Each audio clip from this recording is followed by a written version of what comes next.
will continue with our probe on the illegal drug trade and the POGOs in the country. We will show you the connection between the two and the key personalities who have been so far uncovered, previously hidden and entangled in a complex web of corporate layering and protected by influential and powerful government officials.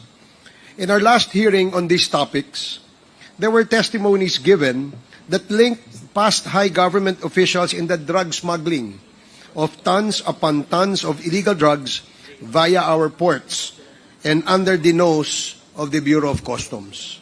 We have also seen how the money flow from this drug trade are being used to acquire land holdings, influence and corrupt government officials and employees who conspire with the drug traders in offering protection and fake identities that undermine the security of our country. We were shown how the money was being laundered into the POGOs and used it to fatten the wallets and pockets of the protectors of government. Napakarami na pong nakita at nadiskubre at naipalabas dito po sa Quadcom hearings. Kung kaya naman pilit itong binabatikos at minamaliit na mga natatamaan. Base sa aming nakakalap na mga impormasyon, ang paninira ng mga trolls na patuloy ang paninira ng mga trolls na bayad ng pogo at drug money sa mga membro ng mga taong tumitestigo rito.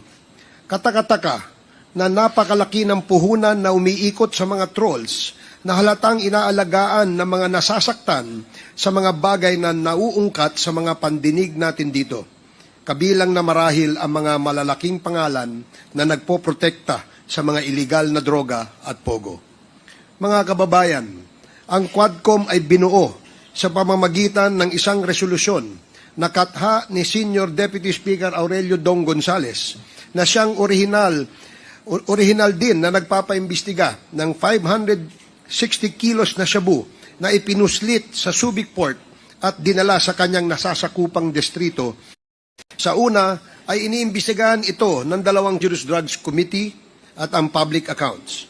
Dito nakita ang relasyon at pagkakaugnay ng mga droga sa mga dayuhan na iligal na bumibili ng mga lupain sa ating bayan. Kung kaya't minabuti na pag-isahin ang mga pandinig ng 4 na komite sa mga nadiskubring mga kaugnayan. Mula noong Agosto, marami na ang nadiskubre ng Quadcom. Marami na din ang nasasaktan at pilit na sumisira sa atin.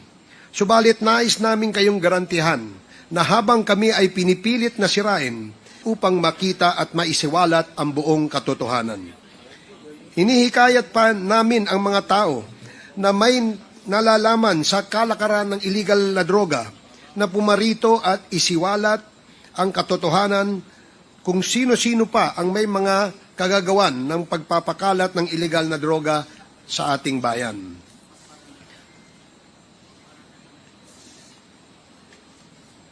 Pilit pong sinisira ang imahe ng ating Quadcom na walang ibang layunin kundi ipalabas lamang ang katotohanan.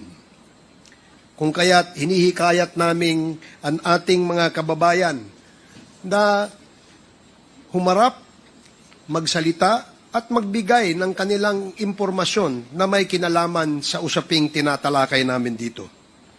Kung sakali na ang mga impormasyong ito ay mapapatunayang totoo, kami ay gagawa ng mga mungkahi sa mga nararapat na ahensya upang sila na ang gumawa ng mga narapag-resolba ng mga ito. Sa ngayon, hinihikayat pa rin namin ang lahat ng personalidad na nabanggit ng mga resource persons at witnesses na pumunta dito sa amin upang bigyang linaw ang mga nasabing akusasyon o kamalian kung meron man at nang marinig ng bayan ang kanilang mga panig. Hindi namin isinasara ang aming pintuan sa kanila. Pinipilit namin na sila ay humarap dito upang pasinungalingan ang mga bintang laban sa kanila. Sa gayong paraan, lamang natin masisiguro na ating makikita ang katotohanan. So nagpapasalamat po kami sa inyong pagtitiwala. Maraming salamat at magandang umaga po sa lahat. Next to deliver his opening remarks is the chairman of the Committee on Public Order and Safety, Congressman Dan Fernandez. You are recognized. Thank you so much. Magandang umaga po sa ating lahat.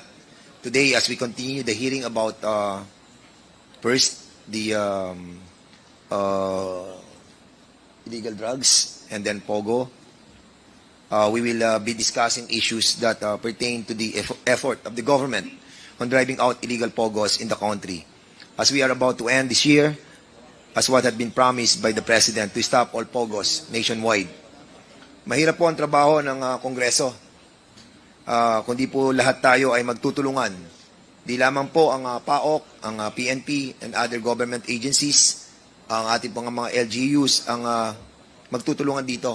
Kailangan po natin ng sambayan ng Pilipino. Ang inyong kooperasyon sa pagbabantay ng ating pamayanan ay malaking halaga upang masupo natin ang masamang epekto ng POGO sa kaayusan, buhay at moralidad ng ating mga kababayan. Sa kabila ng samot-saring opinyon ng ating mga namumuno sa gobyerno at ating kapwa mamamayan, naniniwala ako na tayo ay dapat magkaisa sa marangal na layunin na mabigyan ng wastong kaalaman ang bawat Pilipino sa mga kriminalidad at katiwalian na tumatagos sa bawat sulok ng ating pamahalaan at mga institusyon ng ating bansa. Mula dito, tayo at magsikap upang makahanap ng mga solusyon at makamit ang totoong bunga ng demokrasya na matagal na nating ipinaglalaban. A lot has been said and heard in our previous hearings, and I'm certain that a lot more will be brought to light in the coming proceedings. Malinaw na po ang unti-unti tayong pinasok ng mga dayuhan na may masamang balak at nais samantalhin ang ating bayan through the strategic use of their bottomless funds and their purchase of key information on how to go about acquiring fake Filipino citizenship with the help of corrupt elements in our institutions. Itong mga POGO corporations ay naging paraan upang mapalaganap nila ang krimen sa ating bayan tulad ng human trafficking, prostitution, drugs, money laundering, cybercrimes, torture at murder. Bagamat nakapaglabas na ng Executive Order number 74 ang ating Pangulo, naniniwala ako na nangangailangan ng mas mahigpit na mga regulasyon at mas matibay na pagpapatupad upang lubusang mawasak ang iligal na operasyon ng POGO. Nararapat na magkaroon rin ng ilang reforma sa regulasyon, international na kooperasyon at mga nationwide public awareness campaign upang tuluyang sugpuin ang mga operasyon ng POGO. Dapat palakasin ng pamahalaan ang regulatory oversight sa mga business process outsourcing companies na may kinalaman sa online gaming sa pamamagitan ng mas mahigpit na pagpapatupad ng mga patakaran sa pagsunod, paglisensya at auditing. Kasama rito ang masusing background check sa mga operators at employees ng mga IT companies, lalo na sa loob ng mga free port or economic zones. Isang mahalagang aspeto ay ang pagpapabuti ng koordinasyon sa pagitan ng mga lokal na tagapagpatupad ng batas at mga pambansang ahensya tulad ng PAOK, NBI at PNP upang aktibong tutukan at buwagin ang mga sindikatong sangkot sa mga scamming activities at human trafficking. Higpitan natin ang pag-usig sa mga individual na sangkot sa trafficking operations, kabilang ang mga lokal at dayuhang mamamayan. Mahalaga ang paglikha ng malinaw na legal na landas upang matiyak ang mabilis na hustisya para sa mga nagkasala, maging sila man ay mga recruiter, operator, o financier. Dapat ding bigyan ng prioridad ng hudikatura ang mga kaso ng human trafficking upang maiwasan ang matagal ng paghihintay sa hustisya ng mga biktima.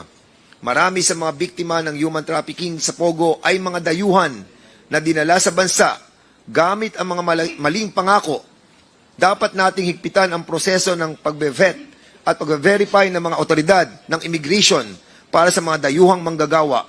Kasama rito ang pagsisiyasat sa legitimate job offers, background ng employer, at mga kondisyon sa trabaho. Dapat din palakasin ang mga helpline at serbisyong legal para sa mga biktima ng trafficking.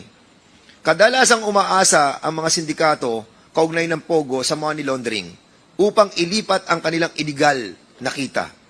Mahalagang palakasin at pagtibayan pa natin ang Anti-Money Laundering Act upang masubaybayan ang mga transaksyong pinansyal na may kaugnayan sa POGO.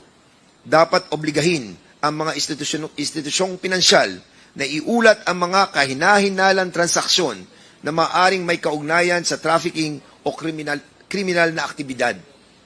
Mainam rin na aktibong pag-freeze ng mga ari-arian at accounts ng mga boss ng sindikato at operator ng POGO na sangkot sa human trafficking. Ito ay makakapagpahina sa kanilang kakayahan mag-operate at magsisilbing babala sa mga nagkakaroon ng pakinabang mula sa ganitong mga krimen. Maraming biktima ng human trafficking ang nangangailangan ng komprehensibong rehabilitasyon.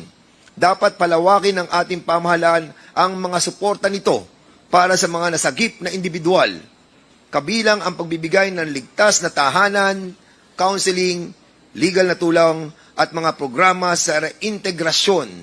Mahalagang magtayo ng mga silungan na kayang tugunan ang pangangailangan ng mga dayuhang biktima dahil marami sa kanila ay hindi kaagad makauwi sa kanilang mga bansa. Bilang pagwakas, nais ko pong bigyan diin na ang ating pinaglalaban dito ay ang masamang dulot ng POGO at ang pagtatag ng mga legal na reforma. Sana po ay kasama nyo kami sa layuning ito para sa ating mga anak, para sa ating bansa. Maraming salamat po. Thank you.